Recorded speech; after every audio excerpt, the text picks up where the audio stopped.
Sahabat YouTube, dimanapun Anda berada, berjumpa kembali dengan saya Walnek di edisi khusus WSJ Channel.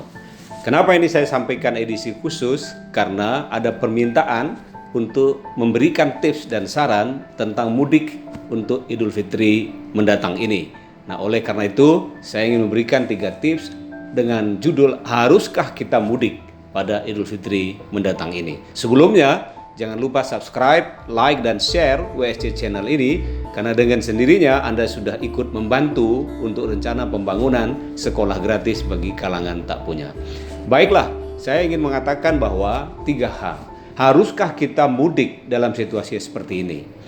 Untuk kalangan yang selalu mudik, saya memberikan tips yang pertama, harus berpikir 7 kali, berpikir ulang untuk mudik kali ini. Sebaiknya dan seharusnya diminta tidak diminta, dihimbau tidak dihimbau oleh pemerintah, dilarang tidak dilarang oleh pemerintah, sebaiknya jangan mudik.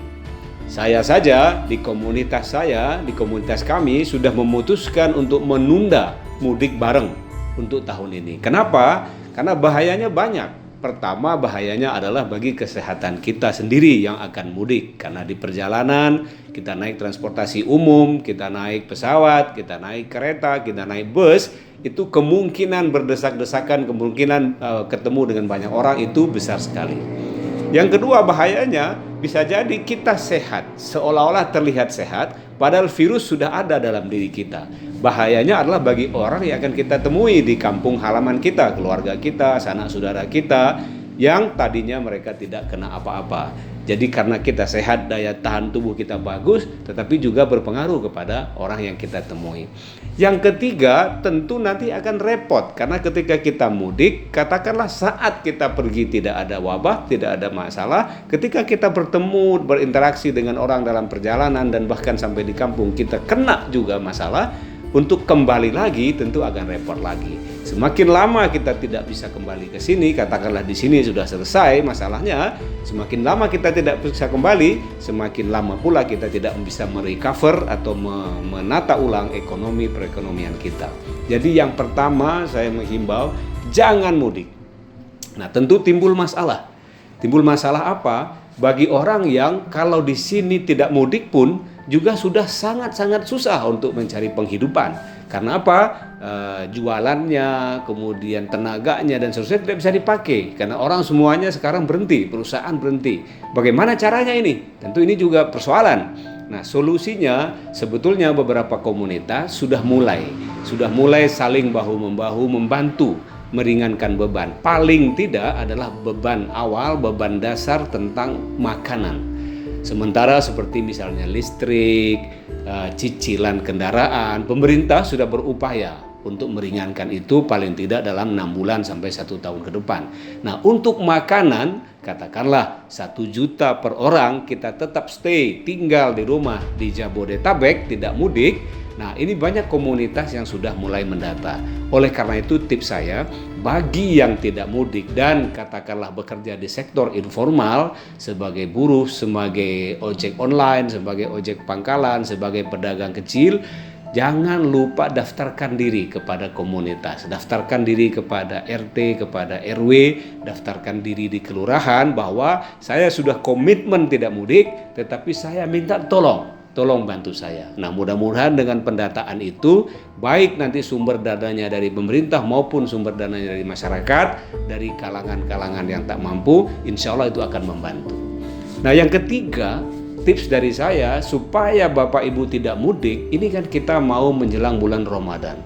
Jadi semua zakat kita, semua infak sedekah kita sekarang, kita peruntukkan untuk membantu kalangan yang tak mampu.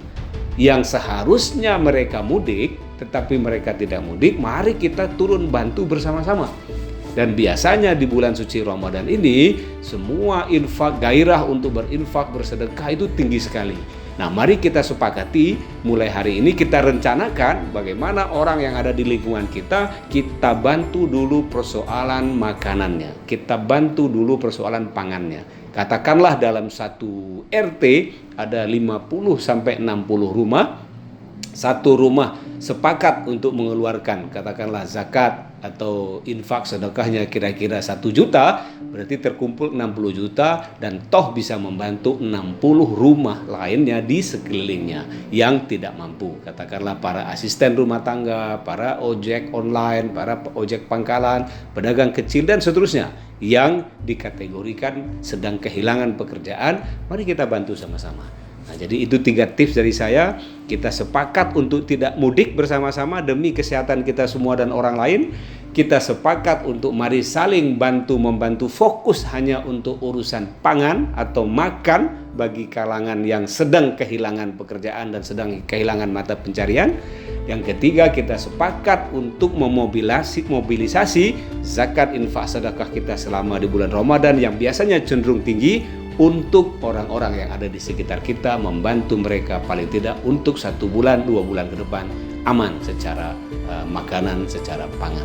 Itulah tips dari saya. Mudah-mudahan COVID-19 ini segera berakhir, kita bisa kembali bergairah dalam kehidupan kita berikutnya, melanjutkan kehidupan kita, karena di balik kesulitan pasti ada kemudahan. Yakinlah di balik kesulitan pasti ada kemudahan. Salam.